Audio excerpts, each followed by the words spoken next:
우리 앞으로 몇 주 동안은 이 고린도전서 말씀을 함께 나누게 될 겁니다. 그 전에 먼저 우리가 알아야 할 배경 지식 두 가지가 있는데요. 첫 번째로는 고린도라는 도시가 어떤 곳이었는가라는 것이고요. 두 번째로는 바울이 이 편지 고린도전서를 쓸 당시에 고린도 교회의 상황이 어떠했는가, 이 두 가지를 좀 알아야 합니다. 자, 먼저 이 고린도라는 도시는요, 로마 제국의 정중앙에 위치한 교통과 무역, 상업의 중심지였습니다.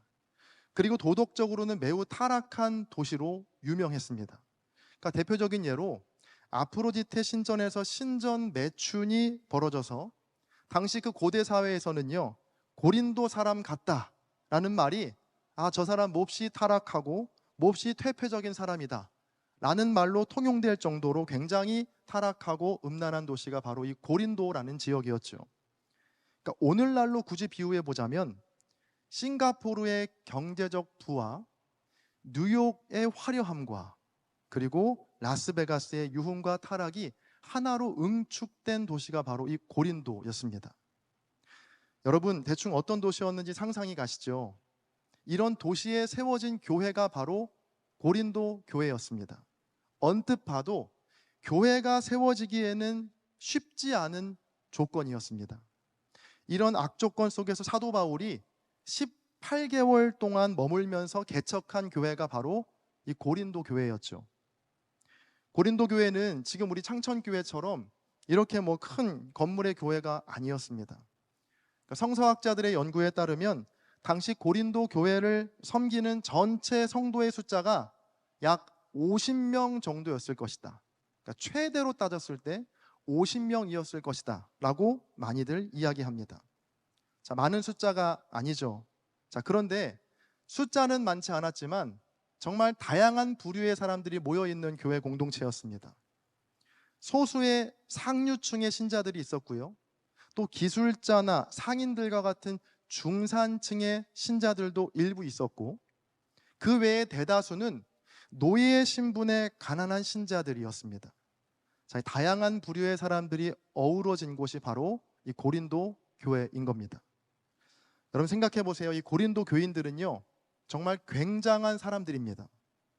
로마 제국의 부와 화려함, 그리고 타락으로 가득 차 있는 고린도라는 도시에서 십자가에 달려 죽으신 나사렛 사람 예수 그리스도를 믿고 따른다는 거, 여러분 많은 불이익과 조롱과 박해와 손해를 감수하지 않으면 결코 할 수 없는 선택이었습니다.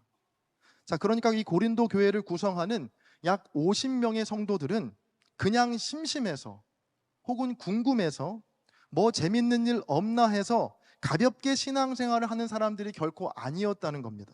엄청난 각오와 엄청난 희생으로 똘똘 뭉친 정예부대 성도들인 것이죠. 자, 그런데요, 이런 고린도 교회에 이슈가 하나 생겼습니다. 자, 어떤 이슈였을까요? 큰 박해가 왔을까요? 아니면 그 교회 안에서 순교자가 나타난 것일까요? 아닙니다. 어떤 이슈였냐면 바로 편가름으로 인한 분열과 다툼이 생긴 겁니다. 자, 50명의 성도들이 4개의 파로 갈라져서 서로 치열하게 상대를 깎아내리고 비난하는 일이 이 고린도 교회 안에서 벌어진 겁니다. 고린도전서 1장 11절과 12절을 화면을 보시면서 같이 한번 읽어보겠습니다. 함께 읽습니다. 시작. 내 형제들아, 글로에의 집 편으로 너희에 대한 말이 내게 들리니 곧 너희 가운데 분쟁이 있다는 것이라. 내가 이것을 말하거니와 너희가 각각 이르되 나는 바울에게, 나는 아볼로에게, 나는 게바에게, 나는 그리스도에게 속한 자라 한다는 것이니 아멘. 이 고린도 교회가 4개의 파로 갈라졌었는데 바울파와 아볼로파, 그리고 게바는 베드로라는 뜻이거든요. 베드로파와 그리스도파로 나뉘게 된 겁니다. 사도행전에 보면 아볼로에 대한 설명이 나오는데요, 언변이 좋고 성경에 능통했다라고 나옵니다. 그러니까 달변가였다는 것이죠. 이런 아볼로와는 대조적으로 사도 바울은요, 언변이 그리 좋지 못했습니다. 글은 정말 잘 썼는데 그 수려한 글에 비하면 말솜씨가 턱없이 부족했던 겁니다.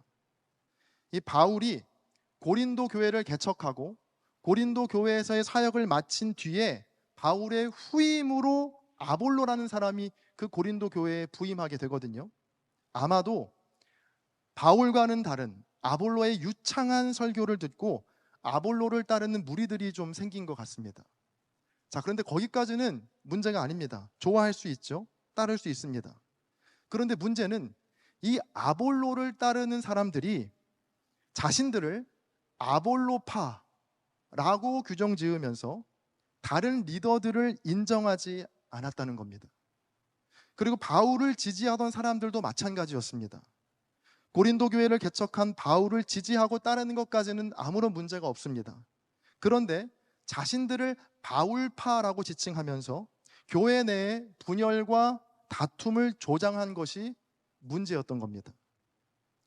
아니 목사님, 그래도 4개 중에서 마지막 그리스도파는 좀 괜찮은 거 아닌가요? 여러분, 이 그리스도파는 더 심각합니다. 하나님께서 세우신 전도자들, 사도들 권위를 완전히 깡그리 무시하고 오직 직통으로 나만이 그리스도의 계시를 받았다라는 생각으로 주장하는 사람들이었기 때문에 이들은 더 답이 없는 사람들이었습니다. 여러분, 지금 고린도 교회 공동체는 심각한 위기 앞에 처해 있습니다. 그런데 그 위기가 외부로부터 가해진 박해나 핍박 때문이 아니라 공동체 안에서부터 내부에서 생긴 분열과 다툼 때문이었다라는 것이 제게는 새삼 충격적으로 다가왔습니다. 왜냐하면 말씀드렸듯이 고린도 교회 성도들은 그냥 대충 신앙생활하는 성도들이 아니었거든요. 누구보다 열심히 있었고 누구보다 뛰어난 사람들이었다는 겁니다. 저는 이 고린도전서 말씀이 우리 창천교회 청년 공동체에게도 주시는 말씀이라 믿습니다. 고린도 교회를 보세요. 숫자도 많지 않았습니다. 그리고 그들 모두 눈앞의 손해와 불이익을 두려워하지 않고 그리스도를 믿고 따르기로 결단한 사람들이었습니다. 그런데 그런 공동체 안에서도 다툼이 생기고 분열이 일어나는데 우리 공동체는 더 말할 것도 없겠죠. 저는 앞으로 이 몇 주간 고린도전서를 묵상하면서 공동체라는 주제로 여러분과 말씀을 나누려고 합니다. 바울이 고린도 교회 공동체의 분열과 다툼 앞에서 어떤 처방을 내리고 어떤 권면을 했는지 그 말씀을 함께 살펴보면서 우리가 속한 이 청년 공동체, 그리고 작게는 마을과 목장 공동체, 그리고 여러분이 속해 있는 가정 공동체까지 우리들이 속해 있는 공동체를 말씀에 한번 비춰보고 그 말씀대로 공동체를 다시 세워가는 우리 모두가 되기를 간절히 축복합니다. 오늘은 그 첫 시간인데요. 자, 이렇게 4개의 파로 갈라져서 4분 오열된 고린도 교회 공동체를 향한 바울의 첫 번째 권면은 오늘 본문 16절에 나와 있습니다. 우리 16절 말씀을 같이 함께 읽어보겠습니다. 함께 읽습니다. 시작. 그러므로 내가 너희에게 권하노니 너희는 나를 본받는 자가 되라. 아멘. 바울은 말합니다. 자, 그러므로 내가 너희에게 권한다. 너희는 나를 본받는 자가 되어라. 자, 이게 무슨 말일까요? 지금 바울이 뭐 아볼로, 게바, 그리스도 다 필요 없고 내가 최고니까 나를 지지하는 바울파가 옳은 거야. 고린도 교회 모든 성도들은 나 바울을 본받고 나 바울을 따라야 해 라고 주장한 것일까요? 그럴 리 없겠죠. 이 나를 본받으라는 바울의 이 말을 우리가 잘 이해하기 위해서는 오늘 말씀의 맥락을 우리가 살펴봐야 합니다. 바울은 그 위에 보면 자신이 어떤 삶을 살았는지 쭉 이야기를 한 후에 너희는 이런 나를 본받으다 라고 말하거든요. 그러니까 위의 말씀을 잘 살펴봐야 바울이 자기의 어떤 점을 본받으라고 했는지 우리가 오해 없이 받아들일 수 있다는 겁니다. 자, 11절부터 13절까지의 말씀을 우리 세번역 성경으로 같이 화면을 보시면서 읽어보겠습니다. 한번 읽겠습니다. 시작. 우리는 바로 이 시각까지도 줄이고 목마르고 헐벗고 얻어맞고 정처 없이 떠돌아 다닙니다. 우리는 우리 손으로 일을 하면서 고된 노동을 합니다. 우리는 욕을 먹으면 도리어 축복하여 주고, 박해를 받으면 참고, 비방을 받으면 좋은 말로 응답합니다. 우리는 이 세상의 쓰레기처럼 되고 이제까지 만물의 찌꺼기처럼 되었습니다. 아멘. 자, 바울은 지금 너희들에게 편지를 쓰고 있는 지금 이 시각에도 나는 줄이고 목마르고 헐벗고 얻어맞고 정처 없이 지내고 있다라고 말합니다. 고된 노동을 하면서 욕을 먹지만 축복하고, 박해를 받지만 참아내고, 비방을 받지만 좋은 말로 응답하며 살고 있다라고 지금 편지를 쓰고 있는 거예요. 심지어 이 세상의 쓰레기와 같고 만물의 찌꺼기와 같은 삶을 살고 있다라고 말합니다. 자, 바울은 도대체 왜 이렇게 사는 것일까? 그건 바로 지금 이 편지를 읽고 있는 고린도 교회 성도들, 바로 여러분을 그리스도 예수 안에서 복음으로써 낳기 위해서 이러한 삶을 살았다, 지금도 살고 있다 라고 말하고 있는 겁니다.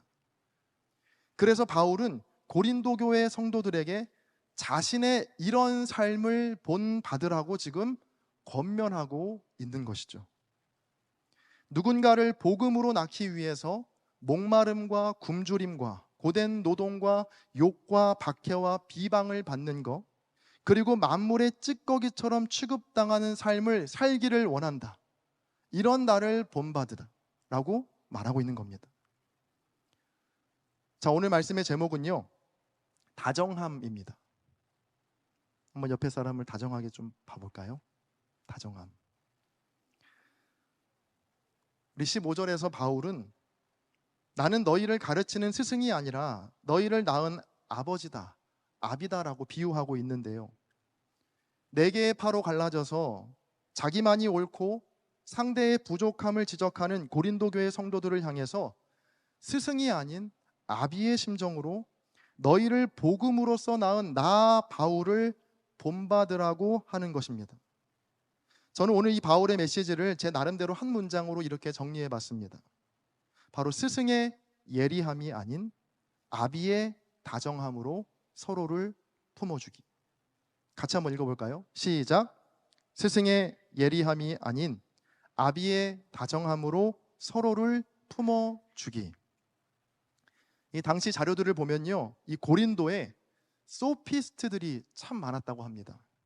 이 소피스트는 지혜를 뜻하는 소피아에서 온 말로, 그러니까 지혜로운 사람이다라는 것을 뜻하는데, 이 소피스트들은 쉽게 말하면 연설가입니다. 그러니까 주로 많은 대중들이 모이는 광장에서 이 연설하기를 즐겨 했는데요, 유려한 연설을 통해서 유력한 후견인들에게 잘 보여서 그들로부터 재정적인 지원을 받으려는 목적으로 연설을 참 많이 했다고 합니다. 자, 그러니까 이 연설 하나하나에 얼마나 공을 들였겠습니까? 어법, 억양, 자세, 제스처, 표정, 얼마나 갈고 닦았겠어요? 그래서 소피스트들 간의 경쟁이 엄청 치열했다고 합니다. 그래서 자연히 이 고린도 도시에는요, 자기가 선호하고 지지하는 소피스트들을 따르는 군중들 간의 경쟁과 갈등도 심했다고 합니다. 자, 이런 고린도의 문화가 고린도 교회에 고스란히 들어온 겁니다.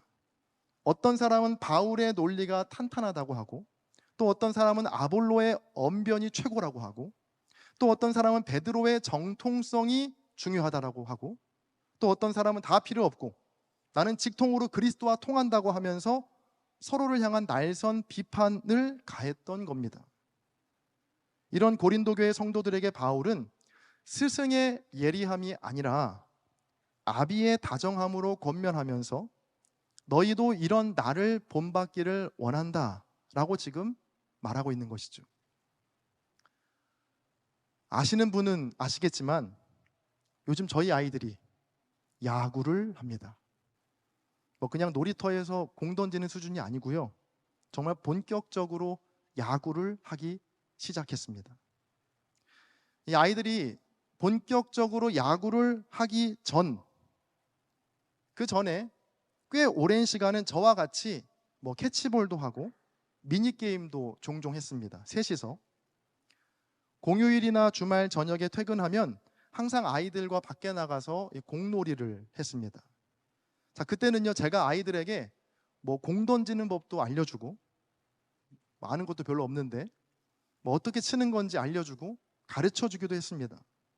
자, 그런데 여러분, 지금은 어떨까요? 학교에서 전문적으로 야구를 배우면서부터 아이들이 저한테 야구에 대해서 물어보지도 않고요. 저도 아이들에게 알려줄 게 하나도 없습니다. 왜냐하면 제게는 스승의 예리함이 없거든요. 아이들을 대할 때 예리한 스승의 눈으로 보는 게 아니고 다정한 아비의 눈으로 보기 때문에 저와 함께하면 아이들의 야구 실력이 늘 수가 없습니다. 여러분, 이건요, 선수 출신의 아버지도 똑같습니다. 그 유명한 조선의 4번 타자 이대호 씨, 그 이대호 선수의 아들도 야구를 하거든요. 그런데 아버지가 가르치지 않더라고요. 솔직히 코치보다 더 잘할 것 같은데. 자, 이 실력을 기르고 또 예리하게 갈고 닦는 데에는 바로 아버지의 다정함으로는 명백한 한계가 있기 때문입니다. 자, 그렇다면 스승의 예리함만 중요한 걸까요? 그럴 리 없습니다. 이 스승의 예리함은 그 사람의 실력과 능력을 향상시킬 수는 있지만 그 사람을 온전히 품어줄 수는 없거든요. 아비의 다정함만이 그 사람의 실력이나 능력, 그 사람의 어떠함과는 상관없이 그 상대를 온전히 품어주고 안아주는 강력한 힘을 갖고 있다는 겁니다. 지금 이 고린도 교회 성도들에게 부족했던 것이 바로 이 아비의 다정함이었던 겁니다. 고린도 광장에 유명한 소피스트들처럼 서로를 날카롭게 비판하고 상대의 허점을 찾기에 급급했던 것이죠. 그 예리함을 통해서 자신을 따르는 무리들은 많이 만들었을지 모르겠지만 그로 인해 주님의 교회에 심각한 위기가 발생한 겁니다. 여러분, 우리 창천교회 청년 공동체가 바라기는 아비의 다정함으로 충만하게 되기를 간절히 축복합니다. 아멘. 자, 한번 여러분 세상에 나가보세요. 얼마나 예리한 스승의 눈들이 많이 있습니까? 나의 실력과 능력, 심지어 나의 외모까지도 점수를 매겨서 뭐 정량평가, 뭐 정성평가라고 해서 얼마나 까다롭게 서로를 평가하는지 모릅니다. 또 내가 옳다는 것을 주장하기 위해서 다른 사람을 깎아내리고 그의 허물을 쥐잡듯이 들춰내는 것이 바로 우리의 세상이죠. 여러분, 그런데요, 교회 공동체는 그렇지 않아야 한다는 겁니다. 우리가 믿고 우리가 사랑하고 우리가 따르기로 원하는 주님은 그렇지 않으셨거든요. 이 중에 누가 자격이 있어서 구원받을 수 있을까요? 하나님께서 우리를 뭐 정량평가, 정성평가 하셔서 구원하셨나요? 그렇지 않다는 겁니다. 아비의 다정함으로 값없이 내어주신 그 십자가의 죽으심으로 우리를 구원해 주신 것 아닙니까? 교회 안에 내 마음에 들지 않는 사람 있지요? 저도 있을까요? 뭐 저렇게 게으르게 살까? 한심해 보이는 사람 왜 없겠습니까?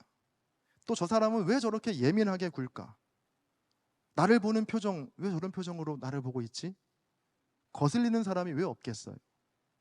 여러분, 그런 사람을 하나하나 예리한 눈으로 판단하고 배제하고 소외시키면 복음으로써 나를 낳으신 주님의 마음과 그 은혜를 결코 경험할 수 없다는 겁니다. 저는 먼저 저부터 회개하고 또 다짐했습니다. 여러분을 바라볼 때 예리한 스승의 눈으로 혹은 40대 꼰대의 눈으로 바라보지 않겠다라고 다짐했습니다. 어제보다 오늘, 오늘보다 내일 한 뼘이라도 조금 더 다정한 사람이 되도록 기도하고 또 노력하려고 합니다. 아비의 다정함으로 기다려주고 참아주고 축복해주고 격려해주는 목회자가 돼야겠다 스스로 다짐했습니다. 그리고 여러분의 눈에 그런 저의 모습이 비춰진다면 여러분 그 모습을 여러분도 본받기를 바랍니다. 솔직히 말하면 오늘 설교를 준비하면서 참 많이 찔리고 또 회개했습니다. 이거를 고백할까 말까 고민했는데요.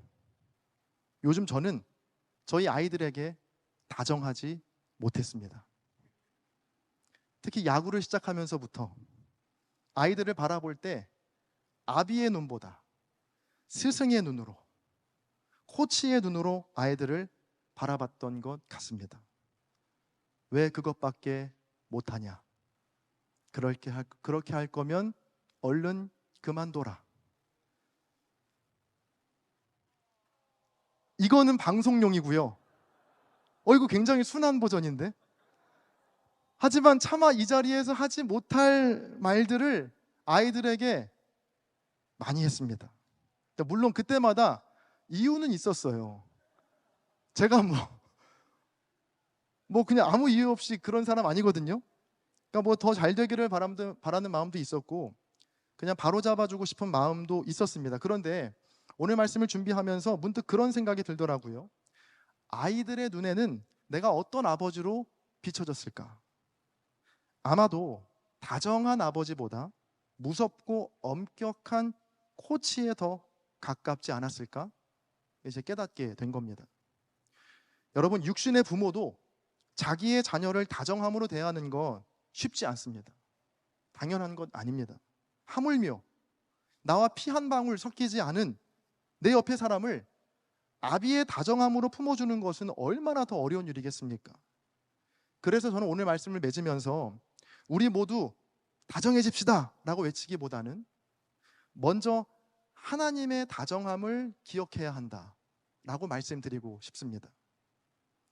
우리가 하나님을 찾기도 전에 하나님께서 우리를 먼저 찾아오셨고 우리가 사랑받을 만해서가 아니라 하나님께서 우리를 사랑하시기로 결정하셨기 때문에 십자가에서 자신을 내어주셨습니다.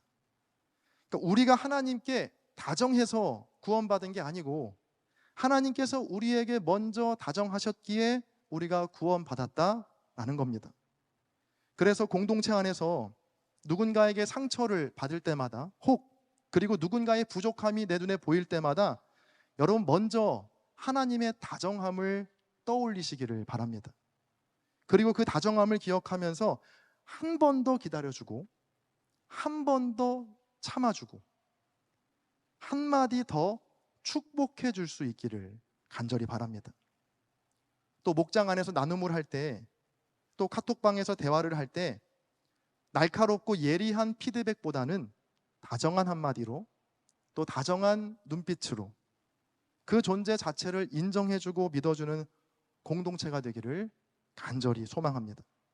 자, 그렇게 하나님 아버지의 다정함이 우리를 통해서 이 공동체 안에 흘러가고 스며들 때 여러분이 속한 모든 공동체가 생명 공동체로 다시 새롭게 세워질 줄로 믿습니다. 여러분, 이러한 결단과 이러한 믿음으로 아비의 다정함을 기억하시고 또 삶의 자리에서 그 아비의 다정함을 실천할 수 있는 저와 여러분 모두가 되시기를 주님의 이름으로 간절히 축원합니다. 아멘. 기도하시겠습니다. 존귀하신 주님, 오늘 말씀을 통해 우리의 모습을 비추어 보게 하시니 감사합니다. 주님은 우리를 예리한 스승의 눈으로 보지 않으시고 다정한 아비의 눈으로 보고 계심을 고백합니다.